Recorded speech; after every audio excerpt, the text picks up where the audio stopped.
क्रांति एक आरामदायक बिस्तर की तरह नहीं होती। ये बीते हुए कल और आने वाले कल दोनों के बीच का एक संघर्ष है। हेलो फ्रेंड्स, मेरा नाम है नाजिश और आपका स्वागत है मेरे YouTube channel IT academy Rohtas पे।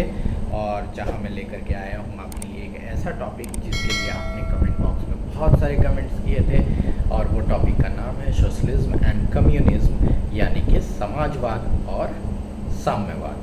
तो आइए शुरू करते हैं। जब हम समाजवाद और साम्यवाद दोनों के उद्देश्य की बात करते हैं तो दोनों का पर्पस यानी कि मेन टारगेट जो था, मेन गोल जो था या है, वो सेम चीज़ था कि असमानता को ख़त्म करना और समानता को लाना। लेकिन हुआ क्या? पूरी कहानी कुछ इस तरह से है कि जब 1760 से लेकर के 1860 के बीच में लगभग औद्योगिक क्रांति विश्व में शुरू हो रहा था। इसमें लोकेशन था जर्मनी का, फ्रांस का। तो इन जगहों पे जब उद्योग धंधे लगाए जा रहे थे, इनका जाल बिछाया जा रहा था, तो इसका विकास काफ़ी तेज़ी से बढ़ता जा रहा था, क्योंकि मशीनरी आ रही थी, इंडस्ट्रीज़ बैठ रहे थे, तो उसमें बहुत सारी चीज़ों के प्रोडक्शन को लेकर के मज़दूरों की ज़रूरत पड़ रही थी। तो उस वक्त में हमारे जो लोग थे, हमारा जो समाज था, वो दो भाग में बढ़ गया। एक भाग कहलाने लगा पूंजीवादी और दूसरा हो गया मजदूर वर्ग, यानी कि कुछ पूंजीपति बन गए और जो बच गए वो मजदूर वर्ग में आ गए। हुआ क्या अब कि पूंजीपति जो थे मजदूरों का धीरे धीरे शोषण करना शुरू कर दिए। शोषण करने का शुरुआत से मतलब क्या है कि वो अब इस समाज की दो वर्ग के व्यवस्था में समाज का असमानता को बढ़ा दिया, यानी कि जो पैसे वाले लोग थे वो ज़्यादा हाईफाई रहने लगे, ज़्यादा अपनी ज़रूरतों को पूरा करने लगे, और जो मजदूर वर्ग के लोग थे उनका शोषण शुरू हो गया, उनको दबाया जाने लगा, उनकी सोच पे पर्दा डाला जाने लगा। तो जो मजदूर वर्ग का जो दो डिपार्टमेंट था, जो मजदूर वर्ग था वो फिर दो गुट में बट गए। जब दो गुट में वो बटे तो उनमें से ये दो गुट तैयार हुआ। एक गुट बना समाजवाद और दूसरा गुट तैयार हुआ, जो दूसरा वर्ग बना वो बना साम्यवाद का। इन दोनों के सिद्धांत फिर अलग हो गए। कुछ लोग मानने लगे समाजवाद को सही, और कुछ लोग जो मानना शुरू कर दिए कि वो साम्यवाद को सही मानने लगे। समाजवाद, मैं हमेशा बता रहा हूँ, ये समाजवाद यानी सोशलिज्म, और जो साम्यवाद है वो है कम्युनिज्म। दोनों का, जैसे हमने बताया कि दोनों ने एक ही टॉपिक को चुना था। वो क्या था कि social is more important than person, यानी कि एक इंसान से ज़्यादा इम्पॉर्टेंट समाज रखता है, जो कि दोनों इस बात से सहमत है। जब हम बात सोशलिज्म की बात करते हैं तो लगभग इसकी शुरुआत सन 1789 के लगभग में हुई थी, और इसमें इनका जो लक्ष्य था वो ये था कि असमानता को दूर करना है, और इस असमानता को दूर करने के लिए राज्य हस्तक्षेप कर सकता है। अब ये राज्य क्या है? जैसे हमारे यहाँ गवर्नमेंट है, तो गवर्नमेंट भी सिलेक्टेड बाय क्या होगा? पीपल, यानी कि पर्सन। जो हमारे पब्लिक होगी वो पब्लिक अपने लिए एक राज्य चुनेगी, और वो राज्य जो है अपना जो फैसला होगा, सही फैसला होगा, जिसको जिस तरीके से डिस्ट्रीब्यूट करना होगा वो काम डिस्ट्रीब्यूट करेगा। मेन सिद्धांत क्या था समाजवाद का? समाजवाद का मेन सिद्धांत ये है कि राष्ट्र के हर एक व्यक्ति को उसकी क्षमता के अनुसार, गौर कीजिएगा कि राष्ट्र के हर एक व्यक्ति को उसकी क्षमता के अनुसार और उसी अनुसार वेतन मिलना चाहिए। इसका मतलब ये था कि अगर कोई व्यक्ति 4 घंटे काम करता है और वो पेशा से मान लीजिए कारपेंटर है, तो 4 घंटे का कारपेंटर के काम के अनुसार जो है उसको पेमेंट मिलना चाहिए। ये क्या कौन कह रहा है? सोशलिज्म का सिद्धांत कह रहा है। लेकिन जब हम बात करते हैं कम्युनिज्म की, तो कम्युनिज्म में क्या आता है कि इसमें तो है ही कि असमानता दूर करना है, लेकिन इसमें राज्य सरकार या राज्य जो है या सरकार जो है कोई हस्तक्षेप नहीं कर सकती, क्योंकि कम्युनिज्म वर्ग का ये मानना था कि यहाँ पे ना कोई किंग होगा, ना कोई कंट्री होगी, ना कोई बाउंड्री होगी, ना कोई करेंसी होगी, यानी कि सारे लोगों को समान अधिकार मिलेगा। तो यहाँ पे वेतन का सिलेक्शन कैसे होगा?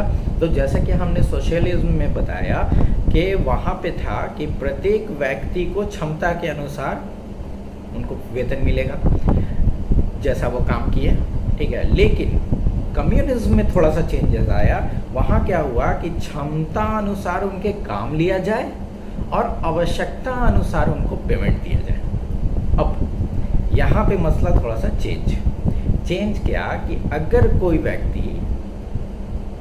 एक काम को करता है, वो 4 घंटे करता है, ठीक है, और 4 घंटे के हिसाब से उसका पेमेंट बनता है मान लीजिए 1000 रुपये। तो दूसरा व्यक्ति अगर वो 8 घंटे भी काम कर रहा है, ठीक है, और उसका काम कम लायबल था 4 घंटे के मुकाबले, लेकिन हमको वेतन बराबर में देना होगा। यानी कि यहाँ पे बात क्या आई कि दोनों को समान वेतन, यानी आवश्यकता अनुसार, अगर मेरी ज़रूरत है तो मुझे ज़्यादा। कम्युनिज्म में क्या था कि किसी भी वर्ग से, किसी भी जात से या किसी भी तरह का कोई भी इंसान हो, यहाँ सब बराबर है, यानी वेतन उसके आवश्यकता अनुसार मिलेगा, ना कि उसके काम के अनुसार, ठीक है।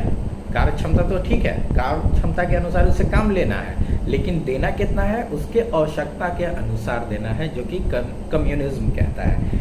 और कम्युनिज्म मेन क्या था कि कम्युनिज्म की थ्योरी को लाया कौन? तो कम्युनिज्म की थ्योरी फर्स्ट टाइम जो है कार्ल मार्क्स ने पेश की थी। कार्ल मार्क्स थे एक जर्मन फिलोसोफर थे। उन्होंने अपनी एक किताब लिखी थी कम्युनिस्ट मैनिफेस्टो। अप्रॉक्सीमेट 1848 में उन्होंने इस किताब को पब्लिश किया था, और इस किताब में उन्होंने कम्युनिज्म को डिफाइन किया था, जो मैं सिद्धांत अभी बता रहा हूँ कि असमानता दूर करना है, लेकिन इसमें किसी भी राज्य का हस्तक्षेप नहीं होगा। वो यहाँ पे कोई भी राजा नहीं होगा, यहाँ पे सारे अपने आप में पावरफुल है और सारे अपना फैसला ले सकते हैं, यानी कि each and every person of this society is a king, ठीक है। वो कार्ल मार्क्स के थ्योरी के हिसाब से ये चीज़ थी। और एक चीज़ और, सोशलिज्म में बड़ा अच्छा एक चीज़ डाला गया था कि अगर आपको कोई बात अपनी माननी है या मनवानी है, तो आप शांतिपूर्वक उनसे वार्तालाप कीजिए जिनसे मनवानी है, और आपकी बात का जो भी रिजल्ट निकलेगा उस पर बात किया जाएगा।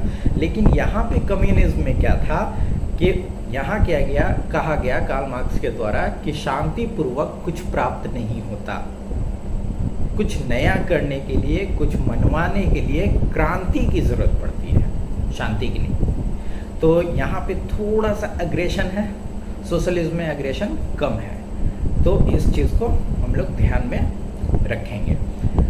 अब हुआ क्या कि समाजवाद एक रियलिटी में, सोशलिज्म जो एक वर्ड है ना, सोशलिज्म एक इंग्लिश और फ्रांसीसी लैंग्वेज जो है ना वो मिक्सचर टाइप से है, यानी कि फ्रेंच लैंग्वेज में भी जो है ना वो सोशलिज्म ही कहा जाता है, इंग्लिश में भी सोशलिज्म कहा जाता है। तो हमने क्या बताया कि यहाँ पे हाँ, दोनों जो थे पूंजीवाद के विरोध में ज़रूर थे, यानी कि समाजवाद भी और साम्यवाद भी, जो पूंजीवाद को सही नहीं मानते थे कि पैसा वाला आदमी ही राजा कहलाए, ये कोई ज़रूरी नहीं है, ठीक है।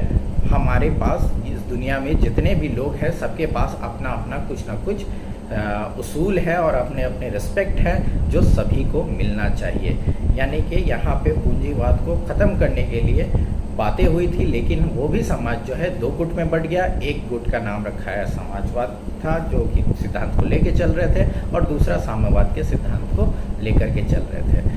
साम्यवाद में सीधा चीज़ हो गया कि इसमें राज्य की कोई आवश्यकता नहीं होती है, इसमें हर एक से क्षमता अनुसार, हर एक के आवश्यकता अनुसार सिद्धांत को लागू किया गया, यानी कि क्षमता अनुसार काम लेना है, आवश्यकता अनुसार पेमेंट देना है। लेकिन सोशलिज्म में क्या था कि उसके क्षमता अनुसार काम लीजिए और उसी के क्षमता अनुसार, मतलब जो उसने काम किया उसके काम के हिसाब से उसको पेमेंट करना होता है। एक चीज़ और, प्राइवेटाइजेशन नाम का वर्ड कम्युनिज्म में नहीं है, यानी कि प्राइवेट कुछ भी नहीं होता कम्युनिज्म में।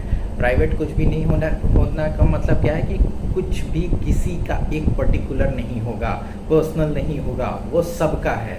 ये कम्युनिज्म का थ्योरी कहता है। उम्मीद करते हैं कि ये आपको वीडियो पसंद आया होगा और ऐसे ही हम आपके लिए नए नए इन्फॉर्मेटिव कंटेंट लाते रहेंगे। और प्लीज़ आप मेरे वीडियो को लाइक कीजिए, शेयर कीजिए और IT एकेडमी रोहतास के चैनल को सब्सक्राइब करना ना भूलें। और हमेशा अपडेटेड रहने के लिए प्लीज़ बेल आइकन दबाना ना भूलेंगे। Thank you.